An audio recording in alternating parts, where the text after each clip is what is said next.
So the DC-10 is a big, heavy aircraft. So usually, if you're familiar with the DC-10, it's will be in a landing flap configuration and the gear up.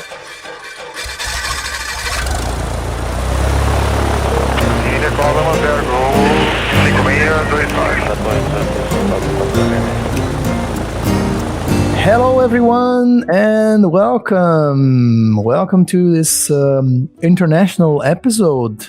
Once again, it is a pleasure to have you all on board, and I'm starting straight away in English because, as you know, we like to have that starting in a good way with the right foot, as we say in Portuguese all times, and obviously reminding ourselves of our huge friends and sponsors, Hangar 33, and Escola Realizar Aviation School in the southern part of Brazil, in the city of Torres.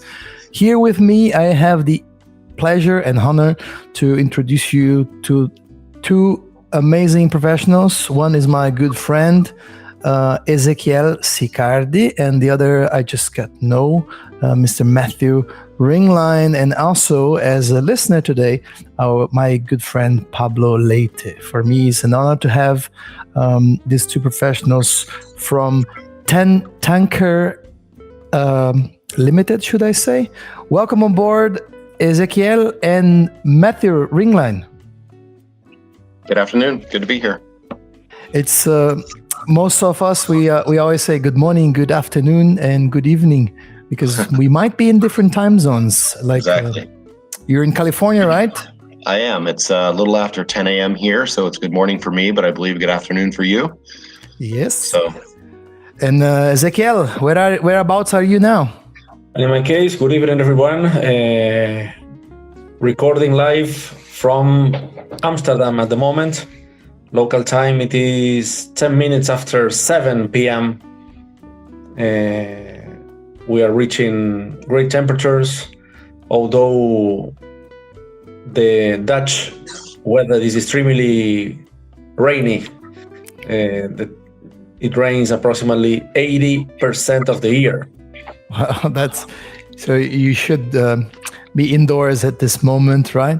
Well, starting with a little bit of story. So before we get into the 10 Tanker, I flew together. Ezequiel flew with me actually as a passenger when I was flying 737 with my good friend Captain Rocha Miranda, and that's how we got to know each other back in the year of 2009. So me and Eze, we have we could say a fairly long friendship in our aviation careers now. And Ezequiel is the sales representative for 10 Tanker in South America. Is that right? That is correct, Felix. I am taking care of the South American sales development, basically developing the relationship of 10 Tanker with our potential customers that in this case are basically the South American government. Mm-hmm. And because of my link with Ezequiel, he was able to bring Matthew to our conversation. Or can I call you Matt? Yeah, Matt is fine. Good. So if you could introduce yourself a little bit, Matt, and we can start straight away with the flying stuff, because I know Ezequiel is interested in that as well, being the fact that Ezequiel is also a pilot. So Matt, welcome aboard, and tell us a little bit about your career. Well, thanks for having me. Like I said, calling in from California. I live kind of in the central region in California. Let's see, my flying career, I came from an aviation background. My father was a pilot for a company that no longer exists. I'm sure you've been around long enough. You remember TWA, Trans World Airlines. My father was a TWA captain when he retired in the early 90s. So kind of grew up in aviation. I'm the youngest of four in my family. I kind of grew up in aviation. When I got to be in my late teens, I was in college, elected to join the California Air National Guard, and that's pretty much where my own personal journey started with aviation. I started as a maintainer. I was fixing, I was a crew chief, they call it in the American military for aircraft maintainers, or usually crew chiefs. I did that for about 4 or 5 years, and then I went to school to start flying C-130s, C-130 aircraft.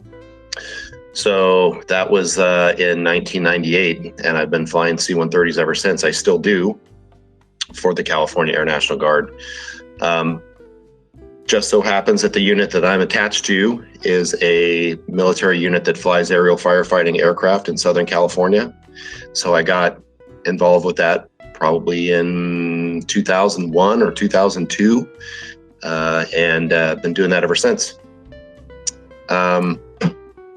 I had a lot of other jobs in my past that I don't really need to discuss, but at a point in about 2015, I got called to start flying professionally for air tankers for the Forest Service in the U.S. They were starting a C-130 program, and they called me, and I became the chief pilot and the project manager of that program. I did that for 4 years, and then the Forest Service elected to terminate that program, and that put me kind of without a position for a little bit, probably about 4 or 5 months, in which case I took an opportunity to interview at Alaska Airlines and was hired as a first officer for Alaska Airlines. So I'm an LA-based Alaska Airlines first officer.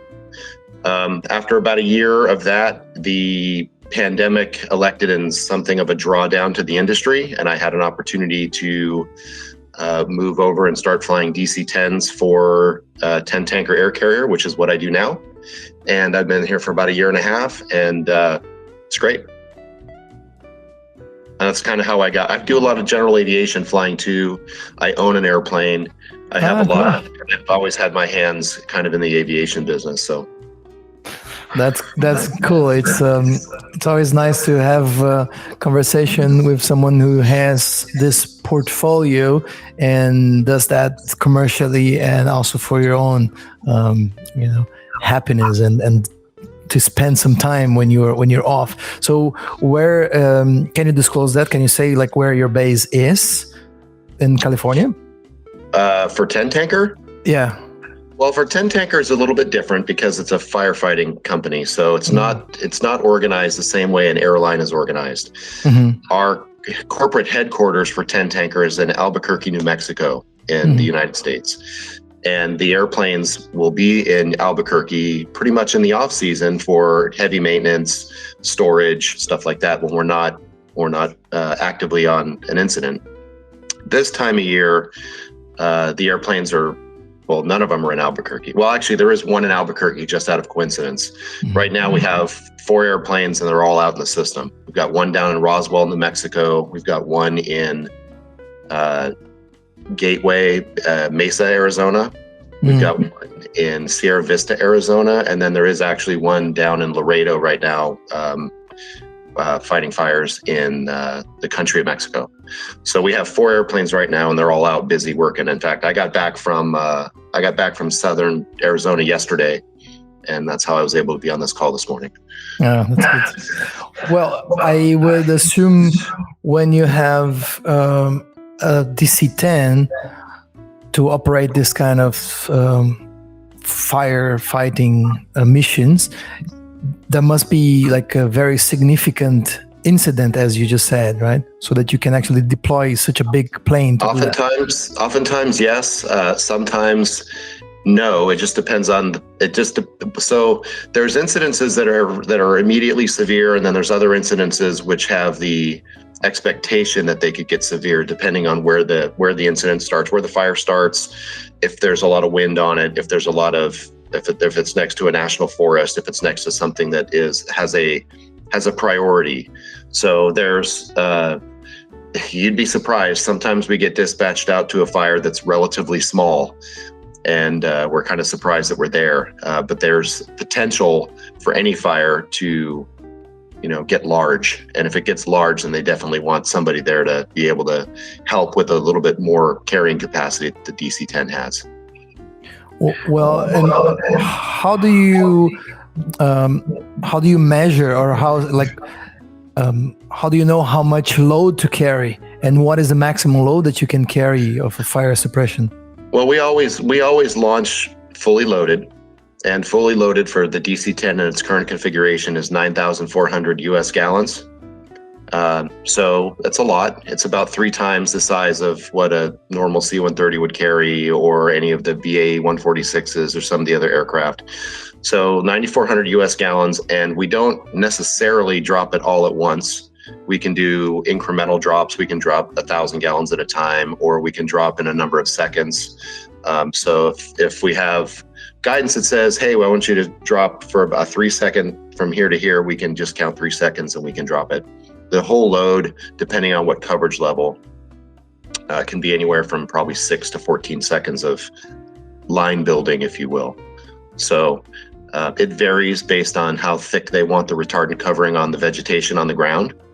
It varies based on terrain. Sometimes if the terrain is super steep, they'll have us put in a heavier retardant level because it has to actually filter down through a lot of the taller trees. So there's a lot of tried and true kind of techniques and procedures that we use to apply the retardant. Well, you mentioned retardant, and just to go back, you said 9,400, yes, 9,400 gallons. Yes. Yeah, I don't know the liters conversion, but it's a lot more liters.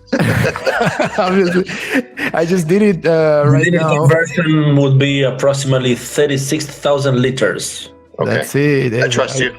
Well, I had to go on the Google to Google that, and okay. You're correct, Izzy. So it's nice that you mentioned like retardant, right? Do you have different types of retardants, or do you carry different types of loads?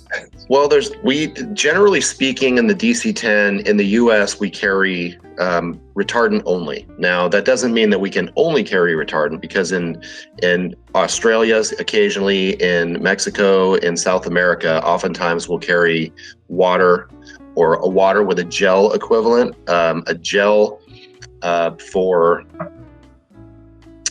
Are you familiar with gels? No. Okay. So you know how, I don't know if you've had the same commercial, but back 20 years ago, there was a dishwashing detergent commercial where they showed like a pot full of grease, and then they put a little bit of the dishwashing detergent in it, and the grease kind of separates away from it. Mm-hmm. Well, so scientifically speaking, what a gel will do is a gel will break up the surface tension of the water. And so when water is dropped from an aircraft, it kind of coats the surface of vegetation, or it actually suppresses some of the flames because it's water. So most people fight fire with water. The gel actually the way the Forest Service refers to it is it makes the water wetter because it breaks the surface tensions of the water and allows the water to soak into the surface vegetation better than it would had it not had a gel in it. Mm-hmm. So there's a lot of science that's involved in that, but we don't generally drop water or gelled type water in the US. We almost always drop retardant. Now, to answer your retardant question, in the US, based on environmental policies, but state by state in the US, there are a few different types of retardant that are out there.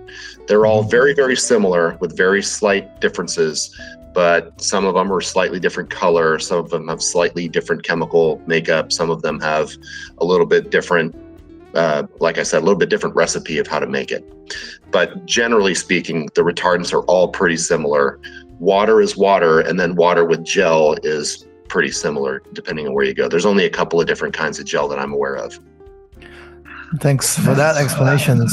Basically, what Matt is telling to everyone is that what the product does is increasing the capacity of evaporating to the water.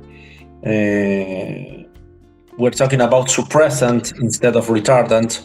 Mm-hmm. Basically, what Matthew is indicating to you, Felix, is that this means that the suppressant will be used to a direct attack instead of a indirect attack like the retardant does. In the case of the suppressant, you will go directly to the flame, or closest to the flame as possible, rather than what you would do with the retardant. Am I correct, Matt? That is correct. Generally speaking, When people see our YouTube videos, they assume that we oftentimes are dropping the red colored retardant on the fire. And that's not really how the retardant is supposed to be used. So you imagine a picture on the wall, you have a frame around that picture. In most opportunities for retardant use, you're framing the fire, if you will. You're dropping the retardant outside the fire so that when the flame burns into it, the flame height reduces so that the firefighters on the ground have a better opportunity to put that fire out. You can imagine if you were standing next to a flame that was 10 or 12 feet high versus standing next to a flame that was maybe 3 or 4 feet high. That's kind of what a retardant will provide for you when the fire burns up toward the retardant. Now, like Ezequiel was commenting on, a water or a gel-based firefighting agent would be more likely to be dropped very, very close to the fire, the actual flame, or if not right on top of it, because it's used as a suppressant as opposed to a retardant.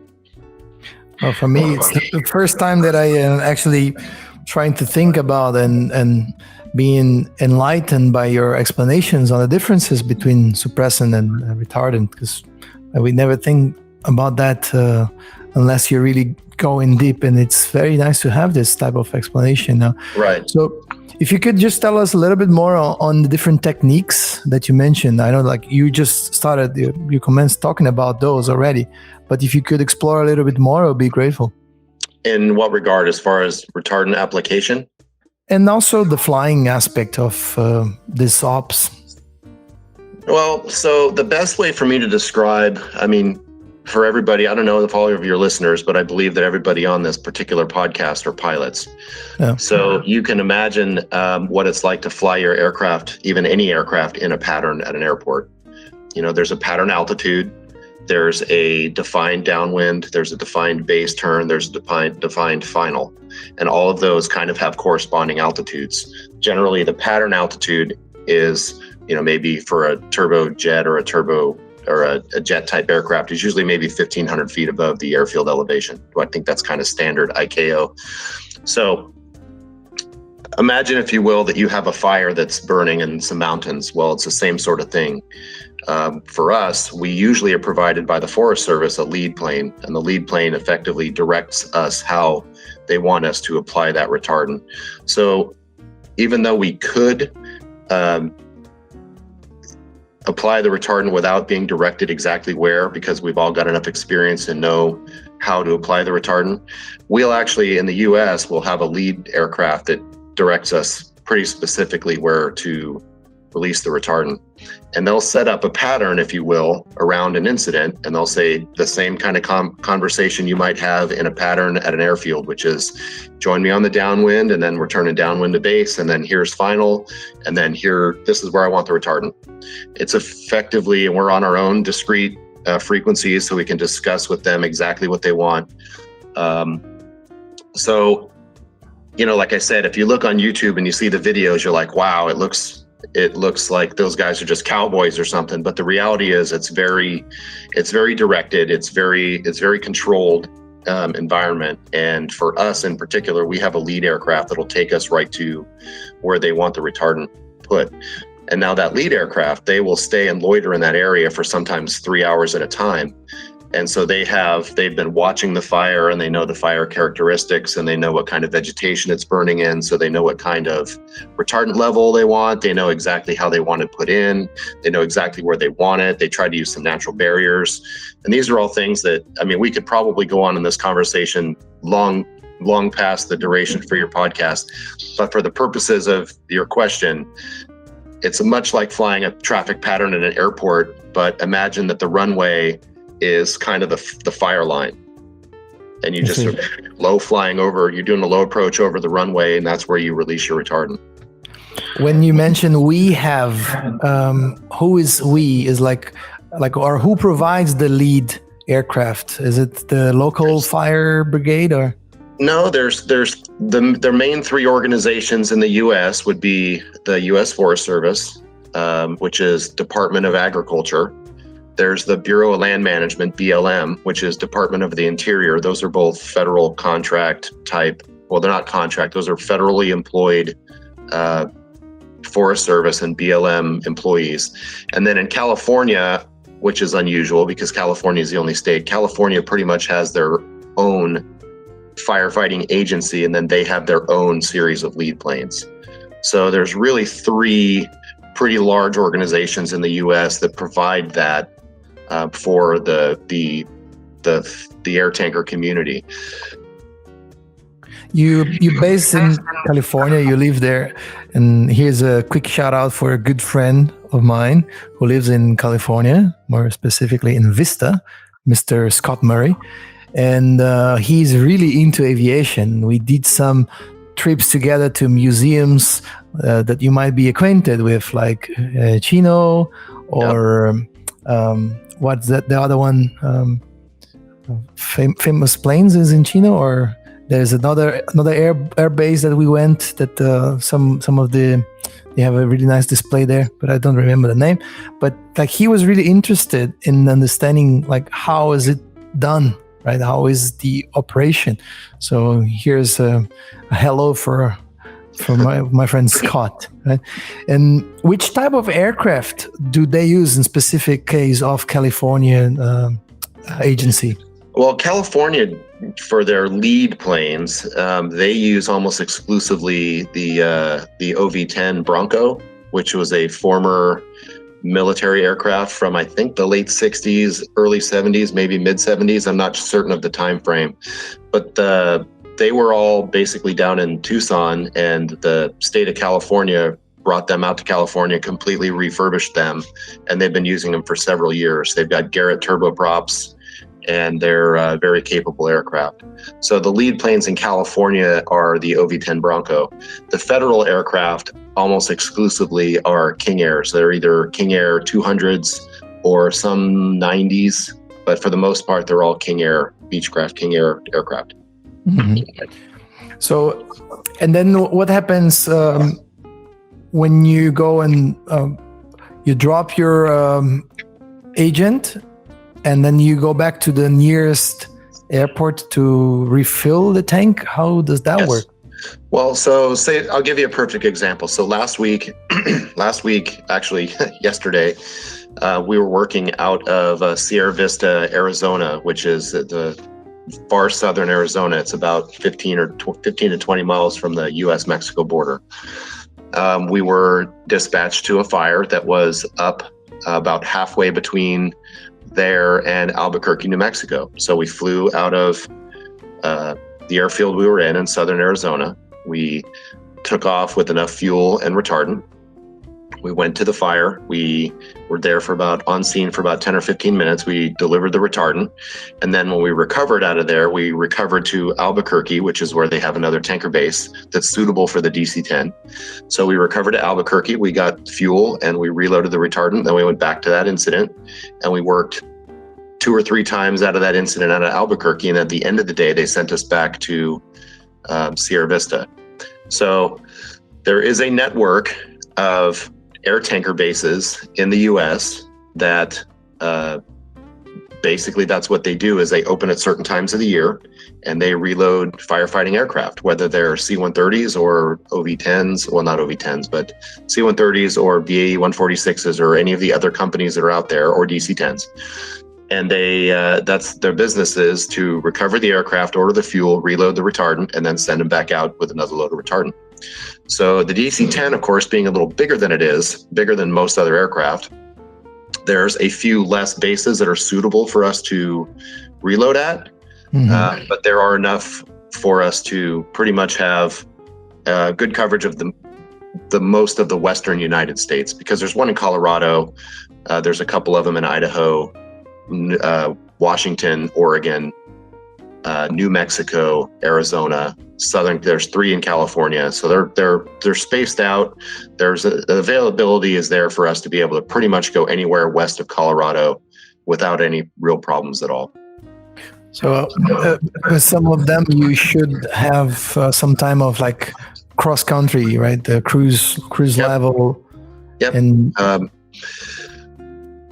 we're usually faster than most when we dispatch. So we move along pretty quickly. So say, for example, sometimes a pretty distant dispatch would be an hour away. Like if I were to get a dispatch that said it was, 340 miles or something, I'd know that'd be about an hour, maybe 55 minutes. So that's a pretty distant dispatch. As an example, I was just in, like I said, southern Arizona for 10 days. First day, we were dispatched to a fire that was only 20 miles away. So super close. It's Easy. just an endless checklist running. And then the next day we were dispatched to a fire that was in Colorado. So we were able to move. That was 400 and some odd miles away. So it was an hour and 15 or whatever to get there. So that's the variability that we have sometimes, is there can be a fire as close as 10 miles or one as far as 400 miles, and we can still get there. Some other aircraft takes them longer, or maybe they don't have the fuel capacity to get there, but we're able to do that. Yeah, so DC-10 is like long haul international flying wide-bodied aircraft. So you have a lot of fuel to carry, a lot of tanks to carry. Well, so the aircraft is STC'd for many different things. We don't have all of the tanks that it would have had when it was a commercial carrier, but we can still carry 90,000 pounds of fuel, which is enough to pretty much get wherever we need to get to. And then let's say you did that dispatch, 1 hour cruise, and you arrived to the incident. In average, can you say like how long does it take so that you can complete the operation and fly back to refuel? Probably on average, it's probably between 10 and 15 minutes. It just depends on what else is going on when you get there. We're almost never are we the only aircraft that's dispatched to one incident. So you might get there and there might be another aircraft already with the lead. There might be an aircraft waiting to get on with the lead. You might be the first one there. You might be the second or the third in line. So it varies quite a bit, but on average, you're probably there no more than 10 or 15 minutes. Sometimes if you're the first one, you might only be on area for 5 minutes. And then you just dispatch back to the closest base for more retardant and some fuel, and then you come right back. Talking about the safety aspect of the operation in terms of controlling more than one aircraft, does the lead aircraft do kind of like that as the lead aircraft does, and they are professionals in what they do. Oftentimes, the way that the fire traffic area, if you will, is set up in the U.S. is there's oftentimes not just a lead, but there's also an air attack that stacks about 2,000 feet above them. And that air attack is also helping out handling radios, because they're not just communicating with aircraft, they're communicating with firefighters on the ground, they're communicating with other bases, they're communicating with just about everybody that could have an interest in being in that particular event. So if it gets really busy, there'll be another aircraft that rides above called an air attack, and then the lead plane is really down in the much lower altitude regime, flying around and determining, like once I said earlier about coverage levels, retardant thickness, firefighting techniques and procedures to make sure that we're adequately applying the retardant for what we need to do. So I'm not going to suggest that the lead plane or the air attack is not super busy at any given time. They might have 4 to 6 radios at any given time, because they're talking, if there's a helicopter operation on the same fire, they're talking to the heliTAC, they're talking to the air tankers, they're talking to the ground operation, which could be maybe 2 or 3 different divisions, which means 2 or 3 different discrete radio frequencies. It's a very, very busy platform. It's nice to have this insight. They are consummate professionals, and I would say that most of the lead plane community, it takes 2 to 3 years to get them adequately trained. And then once they're there, they are a very valuable asset to the agency that they work for. I imagine it must be very complex to be like in both positions. And for me, it's the first time that I actually have this insight of like, okay, the lead is there organizing the patterns for you guys to come and drop the load. And then there's the other guy who's doing the oversight of the whole crisis management and dealing with everyone on the ground. And like, that's really interesting. Let's go. Because the helicopters, oftentimes the helitack, if you will, oftentimes they're on a different frequency altogether. So the air tankers that are inbound to a fire may not even hear the helicopter operation that might be going off just on the right flank. And oftentimes the helicopters, they don't drop retardant. They almost exclusively drop water. Some of them can drop retardant, but for the most part, most of them are only applying water. So they'll have a cycle set up between a lake or a river or a pond or somewhere where they can go and fill up their buckets or fill up their helicopters with water to get them back to the fire. So they usually try to keep those two operations separate, but there is a lot of cross flow going on as well. I remember Ezequiel sending me one video once that shows the agent hitting like a pickup van. And to show the strength of that, and it's really remarkable. Like it's powerful, right? So you have to have some protections. The idea, the overarching idea about retardant delivery or retardant application is you don't want that retardant to have any forward momentum at all when it hits the vegetation on the ground. You want it to, how should I say? You want it to stop its forward momentum and then rain directly down onto the trees or the bushes or the grass or whatever the vegetation is that you're trying to apply it to. Those videos, I believe you saw with them, it kind of upturning a vehicle and crushing all the windows. Those were demonstration videos. Now, I'm not certain the video you watched, but there were demonstration videos that were made to kind of clarify for air tanker pilots how important it is to drop at the prescribed altitude, because there's people down there, there's vehicles down there, and more importantly, not to drop on vehicles, not to drop on people, not to drop on things except trees and grass. So the video that I think you probably saw was a low, fast drop to show what can happen if that retardant has that forward momentum. Because the other thing that a lot of people that are not familiar with it is retardant is very heavy. It's about 9 pounds a gallon. It's 2 pounds per gallon heavier than water. It's very thick. It's a very thick mixture, so it's very, very heavy. And so if you're too low and you fly in too low and it comes out heavily concentrated, it can knock over trees, it can tip over vehicles, it can destroy things. Each tank, now it's not the aircraft, it kind of is the aircraft because aircrafts have tanks that were built specifically for that aircraft. But so each aircraft has a different altitude that they are prescribed to drop at depending upon the tank. So all of the tanks have been tested by the Forest Service or the BLM to ensure that they're putting out the correct coverage level they're supposed to be. So there's a lot of testing and evaluation that goes into it too. And, for the DC-10, we have restrictions about how low we can drop, but then the higher the coverage levels, the thicker the retardant comes out. So imagine if it comes out a lot more at once, it has more momentum and it takes longer for it to slow down and basically suspend so that it can rain down. So the heavier the coverage level, the higher we drop it from, generally speaking. That's super cool. Let's go back to that refueling operation, because you mentioned it's thicker than water. So I assume you must have special pumps and special maybe trucks to do that operation. How is that? Well, there's two different kinds of retardant. Well, generally speaking, there's two different kinds of retardant. There's how when you can go to your grocery store and you can get the frozen orange juice that's a concentrate, and you put a little bit of water in it, you mix it up, and it makes orange juice, right?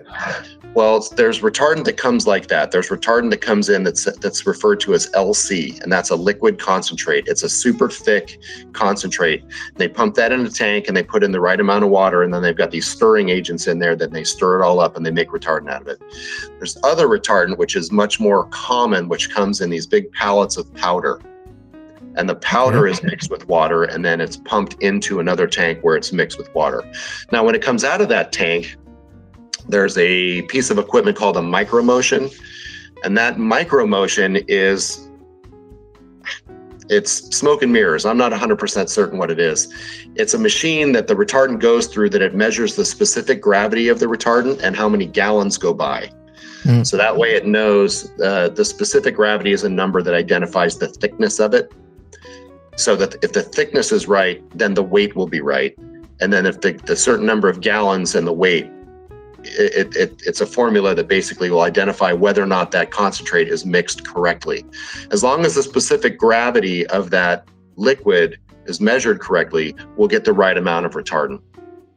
So there's a separate organization that they are the mix masters over there, and they are mixing retardant, and then they are constantly checking the weight and the thickness and the gravity of that retardant as they're pumping it into the aircraft. So they can tell us within a few pounds, well, they can tell us the exact number of gallons, and within that gallons, they can tell us within a few pounds of the exact weight of the retardant. And those are the numbers, and we write those numbers down just so we can make sure we have the correct performance data.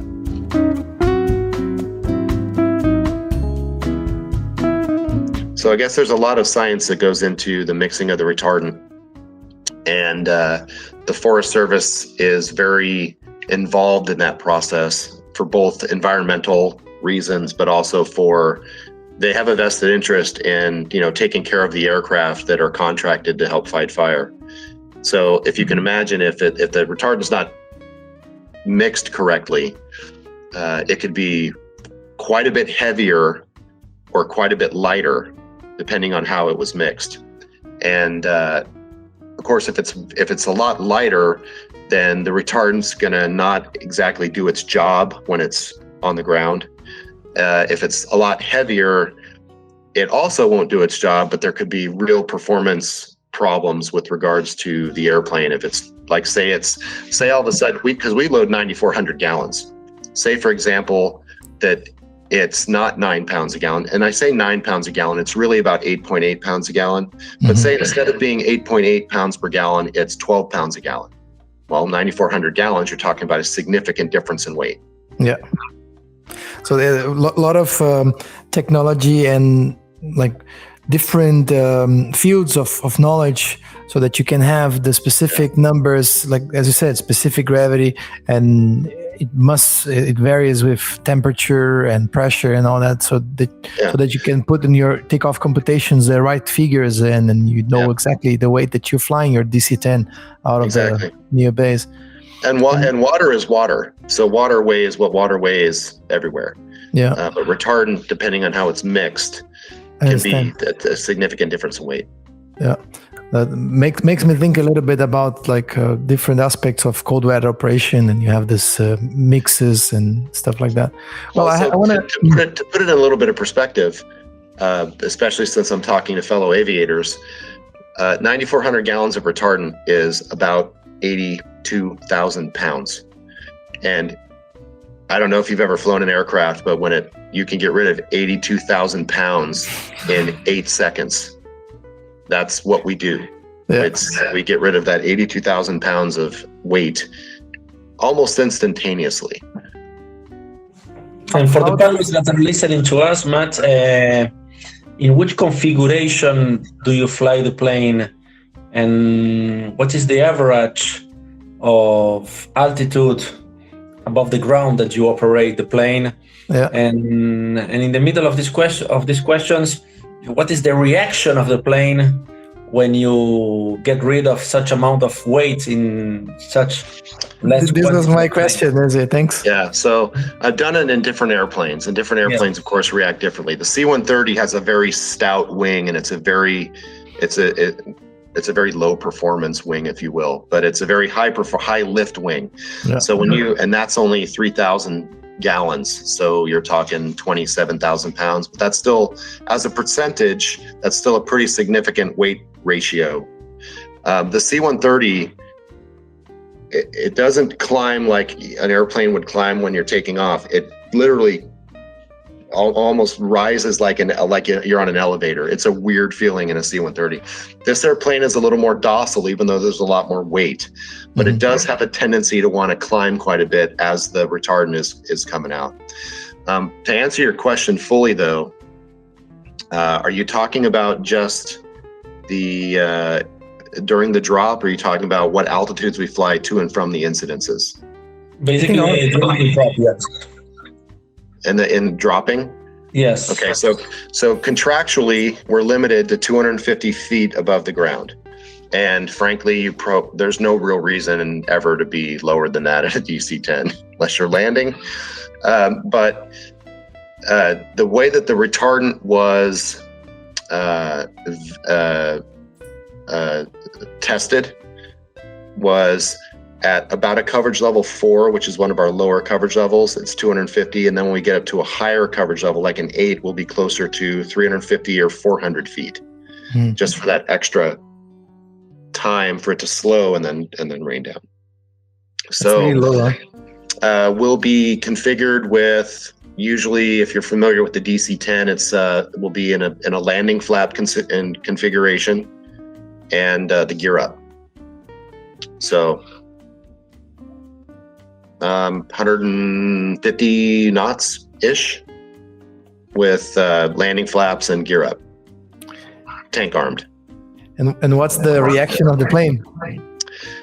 It depends. So the DC-10 is a big, heavy aircraft. So if you're doing a downhill drop, it really just kind of likes to keep going downhill. So there's not as much of a change in attitude, if you will, in a descending drop. If you're on flat terrain, it definitely wants to start a climb. You have to push the yoke. You got to keep the nose down, because you're really trying to fly like about a 250 or 300 foot contour over the ground. Now the ground, of course, you've got little bumps and hills and valleys. So the lead plane, once again, to reattack that, the lead plane will give you hey, don't go any lower than 7,200 feet here. And that means that it's going to be the right coverage level, probably on the tops of those little hills, but then down in those lower valleys, it might not be as thick as they want it. So that goes into their calculation. So we don't try to, the DC-10 is not nearly maneuverable. It's very maneuverable, actually, but it's not maneuverable enough no aircraft is really maneuverable to get that perfect coverage level on all of that terrain. You do the best you can with your safety considerations in the back of your mind. So on a flat drop, the aircraft does have to climb. You've got to hold it down, and then sometimes you've got to trim it, because it's basically trimmed for that extra 80,000 pounds. And then once that 80,000 pounds starts coming out, your trim is completely out to lunch. Guys, I did the conversion here. 82,000 pounds. It's 37,194. So 37,194 kilograms. So that's 37.2 tons actually dropping in a couple of seconds. So that's it's amazing. It's a lot. The DC-10, the way we operate it is usually, when we take off with our fuel and retardant, it's usually around 400,000 pounds. Now, a similar aircraft that the Air Force operates, the KC-10, which is kind of the same aircraft, they use it for aero refueling. That airplane, I never flew that airplane, but what I would tell you is I'm pretty confident that airplane goes up to 550 or 575,000 pounds. So the beauty of the DC-10 that we operate is we're flying it well below its max gross, even with that retardant and the fuel load we're carrying. So it still performs really well. And once you just have to stay ahead of that climbing tendency that it will have when you're releasing the retardant. Yeah. Do you have one big tank, I assume? Sorry? For the retardant or for the agent, you have one big tank? No, actually, there's 3 big tanks. So if you look closely at pictures of the airplane, and you look just as closely at pictures of, there's a company called Ericsson, they fly those sky cranes. We have the same basic tank that they have on those helicopters. We have 3 of them that are all bolted together. The middle one, the number 2 tank, which is the tank in the middle, it's actually bigger. It holds about 4,000 gallons. And the ones in the front and back hold about, just a little bit less than 3,000. So those are not the actual numbers, but it's about 4 for the middle tank or the number 2 tank, and about 3 for the fore and aft tank. So they're sequenced so that when they drop together, they're sequenced by a computer program so that when they drop together, so when you drop all of the retardant, you get the same retardant level throughout that drop. So that when the first tank is about like 2/3 empty, the number 2 tank starts to open. And then as the number 2 tank is almost empty, the number 3 tank starts to open. So they're all sequenced together. And along those lines, we can also do partial drops where we don't drop all of it. We can drop like 1/3, 1,000 gallons, or 1/3 of the tank, or we can just drop on time. Say the guy says, I just want a 3-second line that goes from here to here. You just toggle the switch for the 3 seconds. You start where he wants you to start. You end where he wants you to end. And then you go back into the pattern, and he says how much you have left. And you look back, and the monitor says you have 6,000 gallons left. And he'll say, okay, let's go do this then. So you can go out there and do 2 or 3 or 4 or 5 drops just with 1 tank load of retardant. So where is that trigger? Where's that button, and who pushes that? Well, on this airplane, the button is on the center pedestal, kind of aft on the center pedestal, kind of behind where the flaps lever would be on a 737. And that button on this aircraft is pushed by the flight engineer. The drop is called by the captain. The drop is initiated by the captain's call. The button is pushed by the flight engineer. And so it would sound something like standby, drop. And for an incremental, you'd say standby, drop, and he pushes the button. And then when you believe that you've gone far enough, you say stop, and then he takes his hand off the button. It's really that simple. And then the lead plane oftentimes will already have turned, and he'll look and see, he'll be, all right, that was a good drop. Meet me up over here, and we'll go do this other piece. And tell them how many gallons you have left. So you're sometimes you go out there and they want you to build a long line of retardant. Sometimes you go out there and they want you to do some patchwork, turn corners sometimes based on if there's, jagged mountain ridges. They want you to drop and stop at one point and then kind of tag onto the end of your last drop and then kind of change it like maybe 30 or 40 degrees to go a little bit different direction. That's really cool, man. Now I'm building that picture. You mentioned, Felix, just to follow the conversation and what Matthew just mentioned about the captain and the flight engineer. Yep. In that particular moment, what is the duty of the first officer? The first officer, they have a lot of duties, of course, but they are backing up the captain on the airspeeds, the altitude, and also they are the flaps. So generally speaking, a normal drop for us would be in the 35 flap, which is a landing flap configuration. And then as soon as the drop is over for climbing off the area, they recycle the flaps up to the flaps 22 position, which basically is a better climb configuration for the flaps. And that way we can dial the speed up a little bit too. So once we're coming off the fire, even if we've only done a partial drop, we change the flap configuration and the speed. And since the captain during that drop is 100% outside the airplane, because he's looking at the lead plane who's usually within 1,000 feet of his aircraft, you're usually within 1,000 feet following the lead plane. And then you're looking actually on the ground to make sure that you connect the dots, if you will, from this line of retardant to this line of retardant. So the captain is 100% outside flying the airplane. So the first officer is not just a safety observer on the right side, but he's running the flaps, the speed, everything else that needs to be done inside the airplane, because the flight engineer is also heads down, kind of leaned over to push that button. So he can't really look outside a whole lot either. So everybody's kind of doing the same thing, but everybody also has their own things to do, if that makes any sense. Absolutely. And who takes care of the power at this moment? The captain? Yes, the captain is a hand on the yoke and a hand on the throttles, and the flight engine, the first officer would be backing him up on the throttles as well. Okay. And do you have a fourth occupant on board to help on the fire drills, or just 3 of you? We have two pilots and 1 flight engineer. Generally speaking, is the crew that we use to go do aerial firefighting. Yeah. Because for the tanks you mentioned, computer technology takes care of all the distribution. But the flight engineer still has to select the coverage level and how that's selected, and then confirm that the tanks are armed. So he arms the tanks. So when we're transitioning from an airport to the drop location, the tanks aren't armed. So if you hit the button, nothing's going to happen.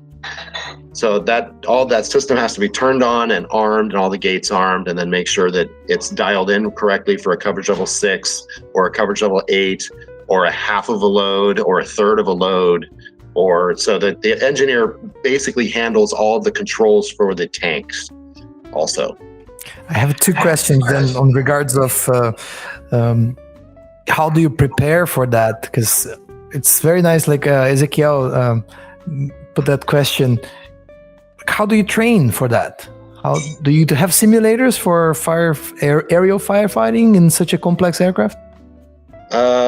We have a simulator, but generally speaking, our simulator is just for our training requirements for the FAA. All of our captains are ATP qualified. They're all what the Forest Service calls an AKP, which is a special type for being an aerial firefighting captain. There's most of the folks that we have don't. So to back up a little bit, there's kind of 2 different, because what we do is such a niche type of a position, it's hard to find that guy, so like, say for example, if United Airlines was looking for a pilot and you gave them your resume and they say, okay, here's a guy that was an instructor to flight school, and then from there he went and he flew regional jets. He flew Embraer 145s for so-and-so, and he's got the experience we want. He's 30 years old. He's got a college degree. He's got all his boxes checked. He's got all his ratings. This is the guy we want to hire. Well, so now imagine you're a guy that's running an air tanker company. You want a guy that shows up with a resume that says, I've got DC-10 time and I've been an aerial firefighter. You know how many of those guys are out there? Probably none. Yeah. So there's this weighted average, or this balance that you really kind of have to come with. For the DC-10, we're normally looking for guys that have a decent amount of jet time, whether it's heavy jet or just some kind of jet time. But it's nice to have somebody that knows the fire. But almost all the time, what we're doing is we're doing this balancing act between, here's a guy that knows the fire, doesn't know the airplane, or here's a guy that knows the airplane but doesn't know the fire. So one way you have to teach him, you have to teach him the fire, you have to teach him the airplane, and there's always some training that goes along with it. Now, how do we do it? Well, oftentimes we'll hire a guy that has a little bit of both, but probably isn't ready to be a captain, and he'll sit and learn for a year or 2 before he'll transition to the left seat. Now, I was a little bit of an anomaly because I was hired specifically as a captain because of my background, because I knew the fire. I'd been aerial firefighting off and on for 20 plus years, and I had 737 time. So I was a little bit of an anomaly. The guys like me, I'm not trying to toot my own horn, but guys like me don't usually exist. And I did. And so that's why it was an easy hire for me. And there's another guy too. 2 of us got hired at the same time. He just retired from an airline, but he had firefighting experience in his background. So 2 guys got hired when I got hired, me and one other. So as far as a flight engineer, most of our flight engineers are very experienced guys. Most of them either came from the Air Force or they came out of airlines that used to have like 747-200s or 727s or DC-10s that had flight engineer positions. So most of them will tell you that they really enjoy a job like this because it's not airline flying, it's a lot of fun. And for pilots, you like to fly airplanes, right? So it's a lot of fun, and the engineers have a good time doing it. So what usually happens is a lot of our training happens in-house, unless we get a guy from another air tanker company. And that's usually the training path is we've got a qualified engineer, we bring him on board, we teach him how to fight fire. We have a qualified first officer, we bring him on board, we teach him the fire. We hired a guy this year that used to fly an air attack platform. You remember that one I told you that flies above the above the flight. We hired a guy that has a lot of air attack experience. He doesn't have a lot of big airplane or retardant application experience, but he knows the fire, and he's a smart kid, and he's going to do well. So it's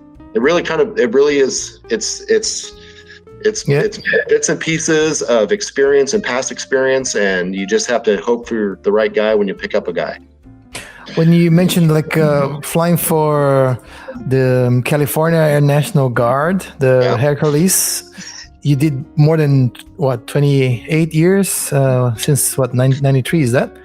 Well, you're a captain in that position. I started in 1993 as a maintainer. I was an aircraft maintenance person. Yeah, true. And then, so I got federally commissioned in 1999, and I was actually a navigator for a few years before I started flying as a pilot. Nice. So I started flying as the C-130 as a pilot in 2004. And I've been flying it ever since. My position in the military is I'm a instructor, an evaluator, which I can administer check rides, and I can instruct in the airplane, and pretty much qualified to do everything that we do. Mm-hmm. So that comes with just being around for so long, but it's kind of the way that the Air Force grooms their people. Is you don't hire career first officers, you hire captains, right? So they just have to go through the first officer seat first. That's it. And where's that base of the Air Force? You have a mission. My base is in Southern California. It's in Ventura County, which is down about 45 miles north of Los Angeles and just about 30 miles south of Santa Barbara. It's on the coast. It's by Point Mugu Naval Air Station, actually, if you're familiar with that part of Southern California. Yeah, not really. Well, that's interesting to how you can transition from one plane to the other. How many active types you have now? 3 Hercules, 7-3, and the C type? Type ratings on my certificate? Or that you fly actively now? 2. Well, 3. But not for firefighting. 2 for firefighting and 3 total. That's aside from general aviation stuff. That's nice. And now more on the personal aspect of your life, Matt. What aircraft do you own? I have a 1942 Stearman. Oh, no way. It's a 1942 N2S4 Navy version of a Stearman. Oh, man, you have to send me a picture of that one later, because I know. Wow, I'm so jealous. That's good. Good stuff. It was, I think I had some more questions, but I think mostly we covered them all. good. How do you train for it? How do you fly it? What is your crew like? Modifications on the airplane, and lots of information on how do you deal with the fire. One of the things I want to ask, do you have, or have you ever had any malfunctions of tanks or something that would be critical during an event? I haven't had anything that would be, it depends on what you mean by critical. I haven't had any sort of a malfunction or an emergency that created a real safety of flight issue. Mm-hmm. But of course, I've had malfunctions of the tank. I've had, in the C-130, I had to shut down an engine once after leaving a fire. So I'd already dropped the retardant. I had to shut down one of the engines it was an older C-130, so it had a engine problem. It was actually a prop problem. Mm-hmm. But fortunately, I've never had an incident or a situation on a fire or at a moment where that resulted in any safety of flight. But of course, like all airplanes, there's some malfunctions, there's some issues, there's always some things going on. It's a mousetrap, right? There's a machine. And so there's sometimes electronic problems. Sometimes there's a tank problem. Generally speaking, though, in the air tanker community, there's never really a time when you can't get rid of the retardant.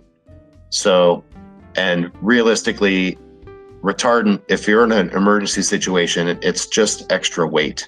Yeah. So the faster you can get rid of it, the better. You usually try to get to a place where you're putting retardant in water or on somebody's house. You try to get out away from someplace if you're going to jettison that retardant. But generally speaking, I've been fortunate enough to never really have any situation that's led me to be in an unsafe situation due to a malfunction of the aircraft. Overall, the heat when you're flying over the area, does that impact your flying capabilities? It's not so much the heat. It is the heat, sort of, but it's not the heat directly. It's a lot more turbulent because of a large fire in some ways will create its own weather system. And so there'll be different wind currents, and there'll be extra turbulence, and sometimes you get a wing that wants to bump up if you're right real close to the fire's edge because of thermal activity.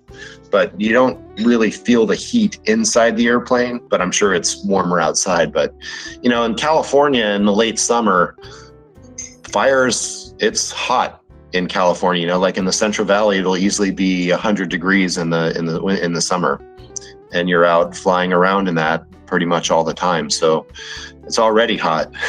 It's just the fire itself usually will create some unstable air around the fire area. And when you do the maneuver, like, do you have a specific name of the climb after the drop? Nope. It's just you pitch up away from the terrain, and you just bring in the power, and you climb back up to the lead plane will give you some guidance, generally speaking. So if you're going to do, like I mentioned earlier, if you're just going to do like maybe 1,000 or 2,000 gallon drop, and you're going to go back into the pattern, generally what you'll do is you'll just meet him back at whatever that established pattern altitude was, which might be 8,000, 7,000, 8,200, whatever. He'll even tell you, he'll say, after the drop, meet me on the downwind at 8,200. You're like, okay. So once your drop is done, you look out the window and you find him, and you go join back up on him, just like a formation flight. Now, if you're doing a complete drop and you're dropping all of your retardant, he'll give you guidance that says, hey, so after your drop, why don't you head to Albuquerque for the load and return? So you climb out safely away from the terrain, then you figure out, because you've been down in the hole flying around in circles for 5 or 10 minutes, like, okay, which direction's Albuquerque? So you climb out, and then you say, okay, Albuquerque is like a 210 heading. So then you just kind of slowly start to turn to a 210 heading after you execute the escape procedure that he requested. Mm-hmm. So there's some airplanes that aren't as powerful as the DC-10. The DC-10's got plenty of power, so climbing out after a fire, you just lost 80,000 pounds of weight. Yep. You're sitting at probably 250,000 pound airplane. That's really light for a DC-10. So we've launch out of there like a rocket, and then we just go wherever we need to go to. C-130 is a little bit different. It's not doesn't have quite as much power available, but it's still a very capable aircraft, and it climbs out just fine. It's just a little bit different profile. It's so nice. Like, both aircraft are legendary, and I think you must be proud of yourself and your career and the flying skills that you must have acquired throughout the years flying those planes. So I really acknowledge you for that. I just love doing it. It's a lot of fun. For pilots, right? Pilots like to fly airplanes. There's a lot to be said for autopilot if you're flying from California to New York, but if you're flying an airplane, you want to fly an airplane, right? So we get to do that here. It's fun. The guys that you work with, they're all of the same mind. Everybody likes doing this. And the firefighting community, whether they're the guys that are loading the retardant on the airplane, or the guys that are running the tanker base, or the other pilots from other companies, they're all just great people. It's a great environment to work in. It's like a big family. It's great.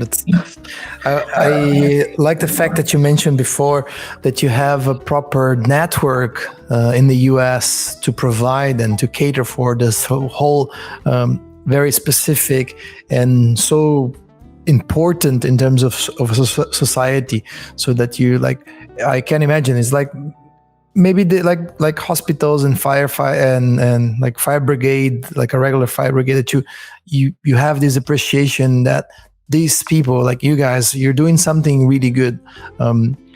giving the example of my friend who lives in California, they work with farming. So I remember a couple of times going and visit them, and they are really worried about the fires around the San Diego area, and they're waiting for that moment when you come in and you control that scene, that situation that's happening there. So it's really it's been a pleasure being here and learning with you, Matt, and Ezequiel as well. I have to thank you for bringing Matt and Pablo for being listening to us, and you guys. The quiet Pablo over there. Quiet Pablo. Pablo is a super special friend, and he's like, yeah, I want to see what you guys are talking about. It's like, just come in. And I'm really confident that all of the fellow pilots that are listening to us, and we're reaching now a little bit more than 1 hour of a very, very interesting, and I would say it's a hot topic. And it's important for the community to understand the following, Felix. When you hire the services of a company like 10 Tanker, basically what you're hiring is Matthew's and his colleagues' experience. Because the plane is basically a plane, but you need to take into consideration who and which kind of crew is flying such a marvelous plane. And keep in mind that the crew of 10 Tanker are flying this plane on exclusive basis, which means that our customers are not only hiring a plane, but basically the experience. And that is something that in the case of South America, where we don't see a big amount of assets to take care about wildfires, hiring a company like 10 Tanker is a marvelous benefit, because you can buy a plane like this in the case of a government like Brazil or Argentina, but it will take you decades to have crews as trained as Matthew and his colleagues are, because the amount of work that 10 Tanker has is huge compared to what any government can do in South America. So this is what Chile understood, and this is what we offer to South America. Thank you for bringing this. Let us just do one more question on that. When you mentioned Chile, I know you did a mission. So if you could tell us quickly, how was that mission, and like how was it for you to sign this contract with Chilean government and to fire to do that firefighting operation there? How was it? Well, Chile has a forest ministry called CONAF, which means Corporación Nacional Forestal, that belongs to the Ministry of Environment. And this corporation that belongs to the Chilean government is the one that hires assets to take care about their forest. They called us in the middle of a big catastrophe in their summer, which means January for South America. And we brought one plane that started to operate between Santiago and Concepcion. Concepcion is located approximately 250 miles south from Santiago. And down the road, the satisfaction of the company, of the customer, was so high that they decided to sign another contract, another separate contract for another plane, which flew in the south of the country in a location of Chile called Puerto Montt. And basically, this is our letter of introduction to the South American market, where the Chilean government issued later on a fantastic review and they were very satisfied with us. We flew on daily basis, talking about what we did. Instead of dropping retardant, we dropped suppressant to do a direct attack. How many days was it, Eze? One plane remained in Chile 14 days, and the second one remained a month. That's good.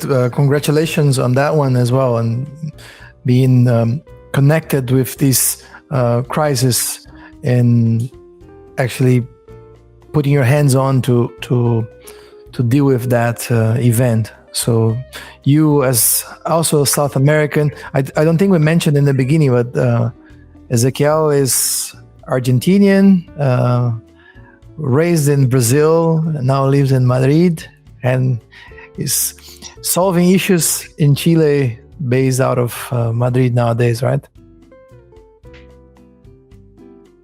Well, that's, I don't know if maybe Ezequiel or Pablo, if you have any questions. I think we really had an amazing time. For me, it was very important to understand understand more about your work as a company. So I want to once again acknowledge and thank you really, for being part of our podcast, and especially for the job that you do, all of you in 10 Tanker Air Carrier. It's really important. Well, thank you so much for having me. I appreciate the time. Well, look who's on. Pablo is on. I'm here.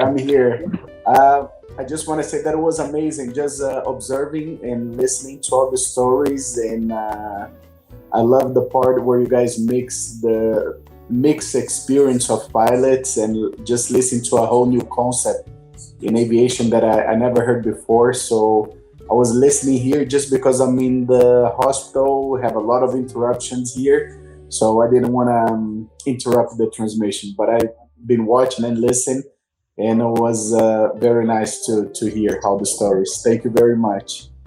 Well, thanks for having me. Hope you're feeling better. Thank you. It's a pleasure, Felix, once again.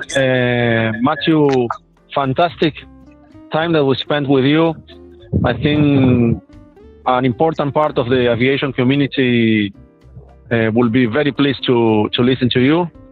And once again, thank you very much. Well, thank you once again. Thank you so much for having me. And thank you, Felix, for hosting. Appreciate it. Absolutely. It is a pleasure. Thanks, Ezequiel. Thanks, Matthew and Pablo, for being with us as well. And I want to extend my gratefulness to your colleagues, Mr. William and Travis, and to all of you that have been listening to this episode from our international guests from all over the world at this point. Over. Yeah, absolutely. And a special thanks to 10 Tanker and to Hangar 33, Hangar 33, and Escola de Voo Realizar. And thank you so much. Muito obrigado a você que está ouvindo até agora, e até a próxima. Obrigado. Thank you very much. Bye bye. Call them up there, go 5625.